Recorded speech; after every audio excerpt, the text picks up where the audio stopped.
कपिल वस्तु से निकलकर सिद्धार्थ गौतम ने मगध राज्य की राजधानी राजगृह जाने का विचार किया। उस समय राजा बिंबिसार का राज्य था। यह एक ऐसा स्थान था जहां बड़े बड़े दार्शनिक और पंडित रहते थे। इस विचार से उसने गंगा पार की। उसने गंगा की तेज धारा तक की परवाह नहीं की। रास्ते में वह एक ब्राह्मण स्त्री साकी के आश्रम में रुका।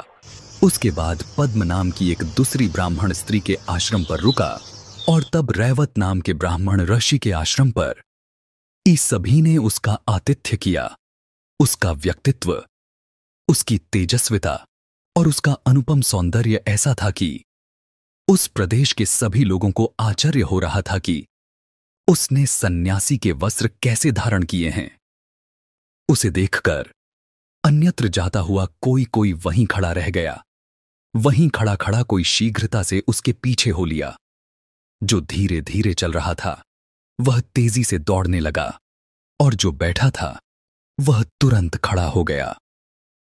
कुछ ने उसे हाथ जोड़कर नमस्कार किया, कुछ ने सिर झुकाकर आदर प्रदर्शित किया, कुछ ने उसे प्रिय वचनों से संबोधित किया।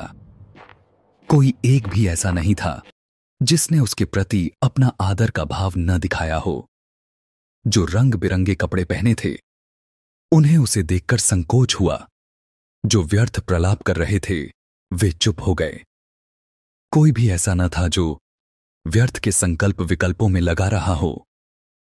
उसकी भौहें, उसका माथा, उसका मुंह, उसका शरीर, उसका हाथ, उसके पांव, उसकी चाल, उसके शरीर का किसी ने कोई भी अंग देखा, वह मंत्रमुग्ध की तरह खड़ा रह गया। बड़ी लंबी और कठिन यात्रा के बाद गौतम राजगृह पहुंचे, जो कि 5 पहाड़ियों से घिरी हुई थी, जो कि पर्वतों से सम्यक सुरक्षित और अलंकृत थी और जहां चारों ओर मंगलकारी पवित्र स्थान थे। राजगृह पहुंचकर उसने वहां पांडव पर्वत के नीचे एक जगह चुनी और वहां अपने रहने के लिए पत्तों की एक छोटी सी झोपड़ी बना ली। कपिल वस्तु से राजगृह पैदल चलकर कोई 400 मील की दूरी पर है। सिद्धार्थ गौतम ने यह सारी यात्रा पैदल की। दूसरे दिन वह उठा और उसने भिक्षा पात्र हाथ में ले भिक्षाटन के लिए नगर में जाने की तैयारी की। उसके इर्द गिर्द बड़ी भीड़ इकट्ठी हो गई। मगध नरेश श्रेणीय बिंबिसार ने अपने महल के बाहर लोगों का जमघट देखा। उसने कारण जानना चाहा। एक दरबारी ने उसे इस प्रकार कारण बताया, जिसके बारे में ब्राह्मणों ने भविष्यवाणी की थी कि या तो ये बुद्ध होगा या चक्रवर्ती राजा होगा। ये वही शाक्य पुत्र है जो अब सन्यासी हो गया है। उसी पर लोग नजर गड़ाए हैं। राजा ने यह बात सुनी और इसके अर्थ पर विचार किया तो उसने तुरंत दरबारी को कहा, पता लगाओ ये किधर जा रहा है। दरबारी आज्ञा पाकर राजकुमार के पीछे पीछे चला। स्थिर दृष्टि, मात्र 2 गज ही आगे देखते हुए, शांत स्वर, नपे तुले कदम वाला वह श्रेष्ठ परिव्राजक भिक्षाटन के लिए चला तो उसकी इंद्रियां तथा चित्त पूर्ण रूप से संयत थे। जैसी कुछ भिक्षा मिली उसे ग्रहण कर वह पर्वत के एक एकांत कोने में जा बैठा और भिक्षान्न खा चुकने के बाद पांडव पहाड़ी पर चढ़ गया।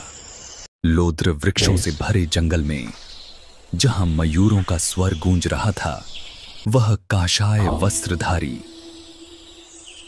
मानवता का सूर्य ऐसे चमक रहा था जैसे पूर्व दिशा के पर्वतों पर रातकालीन सूर्य। उस राज दरबारी ने यह सब देखकर जाकर राजा को सारा वृत्तांत सुनाया। राजा ने जब यह सब सुना तो अपने साथ कुछ थोड़े से अनुयायी ले वह गौरवपूर्ण भाव सहित उसी ओर चला। पर्वत के समान व्यक्तित्व वाले उस राजा ने पर्वतारोहण किया। वहां उसने जितेंद्रिय गौतम को पर्यटकासन लगाए बैठे देखा। वह ऐसा प्रतीत होता था मानो चलायमान पर्वत का शिखर हो।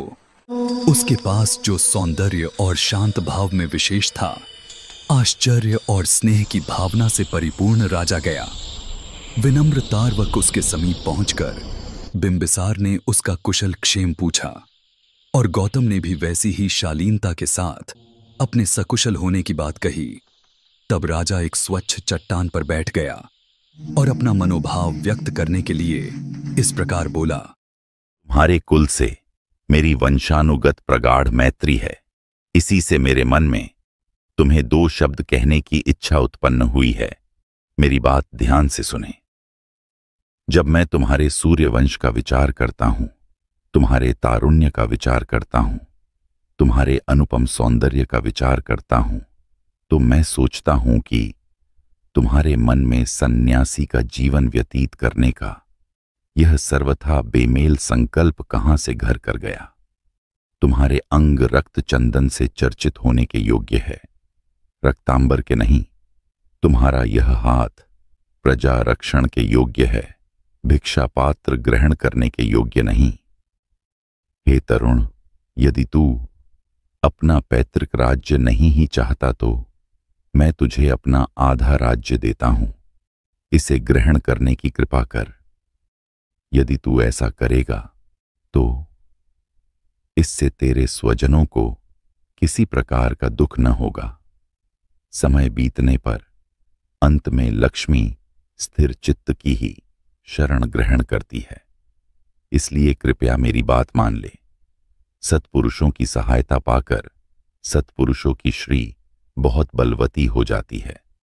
यदि अपने कुलाभिमान से मेरा कहना अमान्य हो तो अनंत सेना के साथ धनुष बाण का उपयोग कर मेरी सहायता से अपने विरोधियों पर विजय प्राप्त।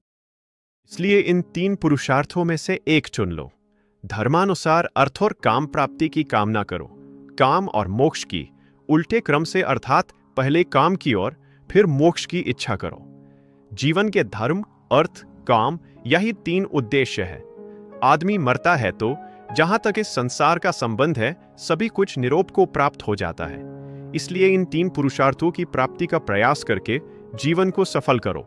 कहा है कि धर्म, अर्थ और काम की प्राप्ति में ही जीवन की सफलता है। इन धनुष बाण धारण करने में समर्थ बाहुओं को बेकार न रहने दो।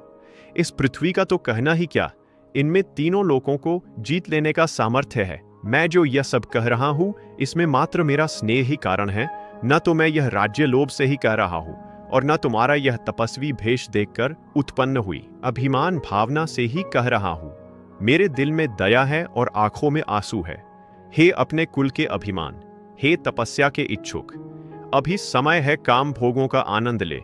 बाद में बुढ़ापा आ जाएगा और इस तेरे सौंदर्य को म्लान कर देगा। बुढ़ापे में आदमी विषय भोग नहीं कर सकता है। बुढ़ापे में आदमी विषय भोग के अयोग्य हो जाता है। मध्य वयस्क के लिए धन है और वृद्ध के लिए धर्म है।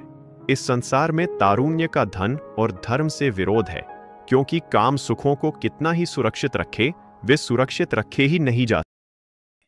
इसलिए जब और जहां भी सुख भोग प्राप्त हो वहां उनका उपभोग कर लेना चाहिए। वार्धक्य विचार प्रधान होता है। यह स्वभावतः गंभीर और शांत रहता है। बिना प्रयास के ही यह संयत भाव को प्राप्त हो जाता है। इसलिए वश्यक अस्थिर बाह्य विषयों में अनुरक्त, असावधान, अधैर्यवान, अदूरदर्शी तारुण्य के गुजर जाने पर लोगों को ऐसा लगता है कि मानो किसी भयानक जंगल में से सुरक्षित निकल आए। इसलिए इस तिमिराच्छन्न तारुण्य को गुजर जाने दो। हमारा आरंभिक जीवन सुख भोग के लिए ही है। इस समय इंद्रियों को काबू में रखा ही नहीं जा सकता। और यदि धर्म में ही तेरी विशेष रुचि है तो अपने कुल धर्म के अनुसार यज्ञ कर, क्योंकि यज्ञ करने से ऊंचा स्वर्ग प्राप्त किया जा सकता है। बाहुओं पर स्वर्ण निर्मित बाजूबंद बांधे हुए और नाना वर्ण के आभापूर्ण रत्न जड़ित मुकुट धारण किए हुए राजर्षि गण यज्ञों द्वारा उसी पद को प्राप्त कर सके हैं जिसे अनेक महर्षियों ने तपस्या द्वारा प्राप्त किया है।